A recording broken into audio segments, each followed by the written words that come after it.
கடைக்கார மாமா, மீசைய புடிச்சு இழுத்தா மட்டும் ஜிலேபி கிடையாது மாமா. மாமா நிமிர்ந்து, தம்பி, இப்ப நான் ஒரு ஜாதக ரகசியம் சொல்லப் போறேன். நீங்க இன்னிக்கு எனக்கு ஜிலேபி குடுத்தா, நாளைக்கு உங்க கடை ஜிலேபி ஜாம் ஹவுஸ் மாறிடும். தம்பி கடைக்கார மாமா, கை தூக்கி, மாமா, உங்க ஜாதகத்த கண்ணுக்குள்ள கட்டி வைங்க. பாட்டி பைக்கில் வந்து இறங்குகிறாள். அப்பப்பா, மீசைக்காரரு இங்கேயா? மாமா, பாட்டி, நீ வந்ததால நம்ம பக்கம் ஜாம்பவான் வந்த மாதிரி இருக்கு. பாட்டி சிரித்து பார்த்து, உனக்கு ஜிலேபி வேணுமா? என் வீட்டுல சத்து மாவு இருக்கு.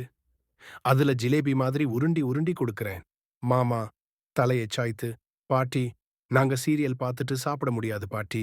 முரளி பிள்ளை, மாமா, நீங்க எங்க அப்பாவோட கடைக்கு போங்க. அவர் இலவசமாக தான் கொடுப்பார். ஆனா ரேஷன் கார்டு காட்டணும். மாமா பிசாசு பிடிச்ச மாதிரி ஓடுறார். என் மீசையோட மரியாதைக்கு ஓடி போயிடுவேன் தம்பி.